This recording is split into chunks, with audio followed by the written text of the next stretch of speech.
வேண்டாம் நிற்கிறது தானே.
சரிங்க சார்.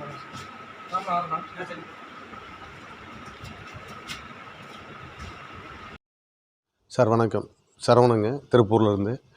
இப்போ தேர்தல் அறிவித்த காலத்திலேருந்து பார்த்திங்கன்னா எங்களுக்கு தொழில் ரொம்ப பாதிப்பாக இருக்குது. பார்த்திங்கன்னா நம்மளது நிட்டிங் தொழில் வச்சுன்னு இருக்குது. இந்த தேர்தலை வேட்புமனு தாக்கல் பண்ணது உள் மாவட்டத்தில் இருந்த தொழிலாளர் இப்போ வெளியே அவங்க சொந்த மாவட்டத்துக்கு போனதுனால வந்து எங்கள் தொழில் ரொம்ப பாதிப்பு அடைஞ்சுன்னு இருக்குது.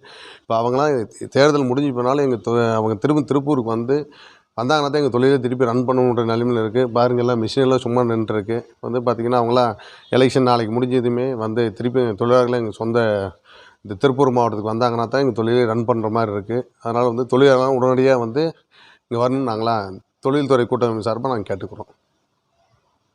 வணக்கம் சார். நான் திருப்பூர் ராமுங்க. இங்கே திருப்பூரில் வந்து ஆள் பற்றாக்குறைனால வேலையெல்லாம் நாங்கள் குறித்த நேரத்துக்கு எங்களால் முடிச்சு கொடுக்க முடியல. எங்கள் சப்ளையர்களில் வந்து சங்கடங்கள் உருவாகிறது. அதனால் எவ்வளோ குயிக்காக முடியுமோ அவ்வளோ குயிக்காக நம்ம தொழிலாளர்கள்லாம் திரும்பி திருப்பூருக்கு வந்தாங்கன்னா ரொம்ப நல்லாயிருக்கு. எங்கள் தொழில் மென்மேலும் வளரும். எதனால் இப்போ தொழிலாளர் பற்றாக்குறைன்னு சொல்கிறீங்க? தற்போது இப்போ இந்த தேர்தல் அறிவிச்சதுனால தேர்தல் வேட்புமனு தாக்கல்லேருந்து எல்லாம் சொந்த ஊர் நாடி போயிட்டாங்க. இப்போ இருக்க கொஞ்சம் கொஞ்சம் பக்கம் வச்சு ஓட்டிகிட்டு இருக்கோம். அது அவங்களே இப்போ எல்லாருமே கிளம்பிட்டாங்க, ஓட்டு போடுறதுக்காண்டி கிளம்பிட்டாங்க. அவங்க எல்லாருமே குறித்த நேரத்தில் வந்தாங்கன்னா நான் குறித்த நேரத்தில் ஆடையை உற்பத்தி செஞ்சு நாங்கள் எங்கள் சப்ளையர் கொடுக்க முடியுங்க.